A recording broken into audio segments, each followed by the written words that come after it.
ایسے لوگوں کو تو اللہ تبارک و ایسے نمازیوں کے لیے جہنم کہا گیا ہے کہ ایسے لوگ جہنم میں جائیں گے۔ برادران اسلام، ہم کتنے ہلکے انداز میں اللہ تبارک و تعالیٰ کی عبادتوں کو لے لیتے ہیں اور انہیں چھوڑ دیتے ہیں۔ ہم سمجھتے ہیں کہ دین اسلام بہت آسان ہے، ان کے طریقہ بہت معمولی ہے۔ برادران اسلام، وہ زمانہ کو یاد کیجئے، آج سے 1400 سال پہلے صحابہ کرام کو یاد کیجئے، رسول کو یاد کیجئے، رسول کے ساتھیوں کو یاد کیجئے، اسی دین کے لیے، اسی دھرم کے لیے وہ کتنے تکالیف جھیجے، کتنے دکھ کیے اور کتنے بہت سارے مشکلوں کا سامنا کیے۔ اس نماز کے لیے، اس روزہ کے لیے، اس قربانی کے لیے اپنے گردن کو، اپنے سر کو قلم کر دیے، اپنے بیوی کو بیوہ اور بچے کو یتیم کر دیے، اور ہم وہ ہے کہ دین اسلام کو پانے کے بعد بہت ہی آسانی کے ساتھ نماز کو ترک کر دیتے ہیں، روزہ کو ترک کر دیتے ہیں اور بہت ساری عبادتیں ہیں، ان تمام عبادتوں سے ہم دور رہتے ہیں۔ یاد رکھیے گا کہ اللہ تبارک و تعالی وہ مالک ہے، وہ خالق ہے۔ آپ کے زندگی کا باغ ڈور اور وہ دھاگا اللہ تبارک و تعالیٰ کے ہاتھ میں ہے، جس وقت چاہے گا وہ ڈور کو کھینچے گا اور اپنے پاس بلا لے گا، پھر وہاں جا کے ہمیں اور آپ کو ایک ایک پائی با پائی کا حساب دینا ہوگا۔ کہ ہم نماز نہیں پڑھتے ہیں تو ہم بچ جائیں گے۔ اس دنیا میں ہم سمجھ رہے ہیں کہ ہم نماز نہیں پڑھ رہے تو آرام مل رہا ہے، سکون مل رہا ہے۔ حضرت غرامی، آرام نہیں، سکون نہیں۔ آج جو تکلیفیں، مشکلیں جو ہے، یہ کیوں؟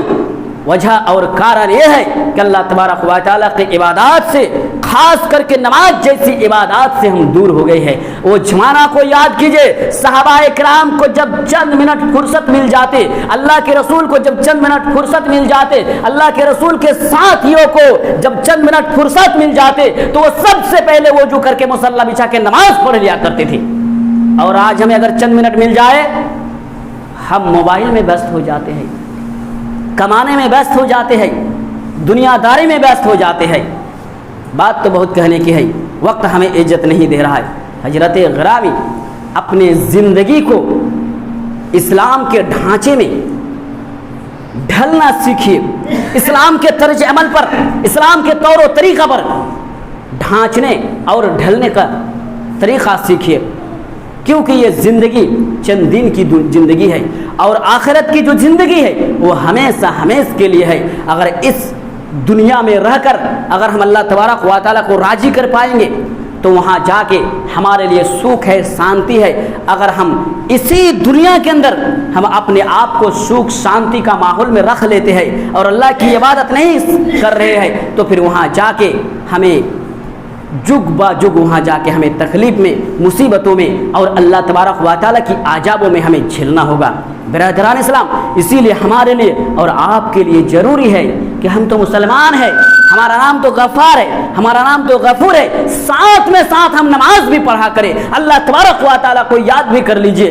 ان لوگوں سے پوچھئے جو پنجے خانہ نماز پڑھتا ہوں، نماز کی کیا مٹھاس ہے۔ ان لوگوں سے پوچھئے جو دھوپ کے دن بھی روزہ رکھ لیتے ہیں، روزہ کی محبت اور روزہ کی مٹھاس کیا ہے۔ ہم نماز نہیں پڑھتے ہیں، روزہ نہیں رکھتے ہیں تو اس کا میا دیا اور اس کی مٹھاس اور اس کی اچھائی کو کیا جانیں گے۔ برادران اسلام، اللہ تبارک و تعالیٰ کا مقصد ہمیں اور آپ کو اس دنیا کے اندر بھیجنے کا یہ ہے کہ ہم صرف اور صرف اللہ تبارک و تعالیٰ کی عبادت کریں۔ اگر اللہ کی عبادت نہیں کرتے ہیں تو پھر اللہ تبارک و تعالیٰ کا جو مقصد ہے وہ ضائع اور بیکار اور برباد ہے۔